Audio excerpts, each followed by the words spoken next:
You don't notice it at first. It starts quietly, a moment where you pause before speaking, a second where you analyze the room before entering it, a habit of thinking one step ahead, not because you want to win, but because somewhere inside you learn that being unprepared was dangerous. You learned early that your mind could move faster than emotions, so you trusted it more. You learned that if you understood things deeply enough, you wouldn't be blindsided, you wouldn't be humiliated, you wouldn't be overwhelmed. And people noticed. They called you smart, insightful, mature for your age. What they didn't see was the cost. Because the very thing that protected you, your ability to think, predict, analyze, stay mentally alert, slowly became the thing that distanced you from your own emotional life. Here is the paradox no one talks about. High intelligence can look like freedom from pain, but often, it's just pain that learned how to stay quiet. You don't feel less. You feel later. You don't avoid emotions. You postpone them through thought. And the myth says, if you're intelligent enough, life should be easier. But your lived experience says something else entirely. Because while others rest inside their feelings, you stand guard over yours. Let's define what's really happening beneath the surface. High IQ, neurologically speaking, is associated with increased activity in the default mode network, the brain system responsible for self-reflection, abstraction, mental simulation, and internal narrative. This means your mind doesn't turn off easily. It replays, anticipates, connects patterns others don't notice. But here's what psychology rarely explains to the public. When intelligence develops in environments that lack emotional safety, it doesn't just become a cognitive asset. It becomes a regulation strategy.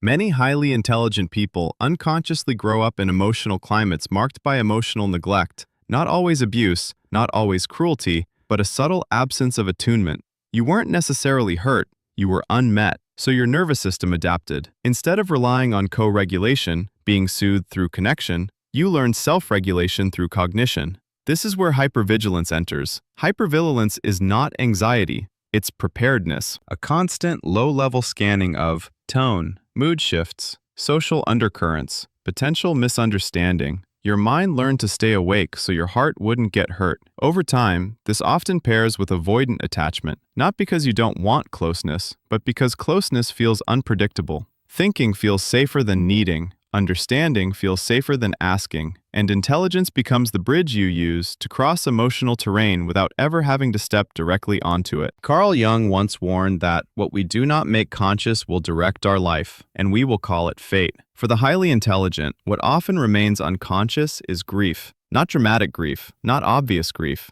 invisible grief. The grief of never being fully met. The grief of being understood for your ideas, but not held in your vulnerability. The grief of realizing that your sharpest gift slowly became your safest hiding place. You learned to translate feelings into insight. You learned to intellectualize longing, rationalize disappointment, explain away loneliness. And the fear underneath it all? Not failure, not incompetence, but emotional exposure. Because exposure means unpredictability, and unpredictability once meant pain. So even joy gets filtered, even intimacy gets analyzed.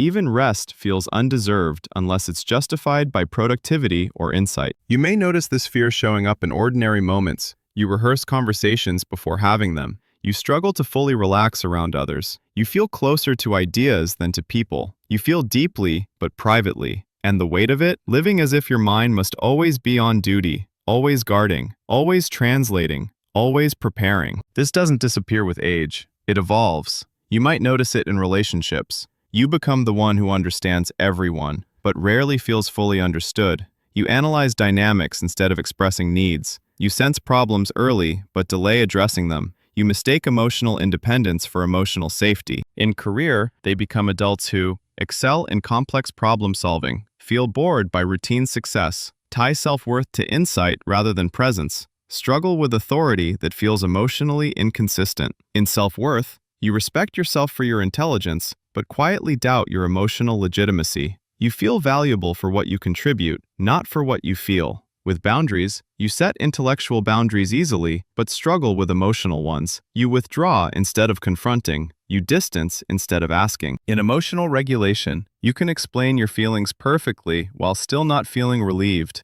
You know why you're hurting, but don't know how to let yourself be comforted. And in identity, you may secretly wonder who you'd be if you weren't always the one who figures things out. This is where unlearning begins, not by thinking harder, but by witnessing. Noticing when analysis replaces presence, when insight replaces expression, when understanding replaces vulnerability. These are coping mechanisms, not personality traits. They were intelligent adaptations. They don't need to be judged. They need to be gently retired. Healing for highly intelligent minds is not about becoming less intelligent. It's about becoming less alone inside yourself. This often begins with inner child reparenting, learning to offer yourself the emotional attunement you once replaced with understanding. It involves shadow work, meeting the parts of you that feel needy, unsure, unprepared, and discovering they are not weaknesses, but invitations. It requires nervous system regulation, learning that safety is not something you calculate, but something you feel. Breath, stillness,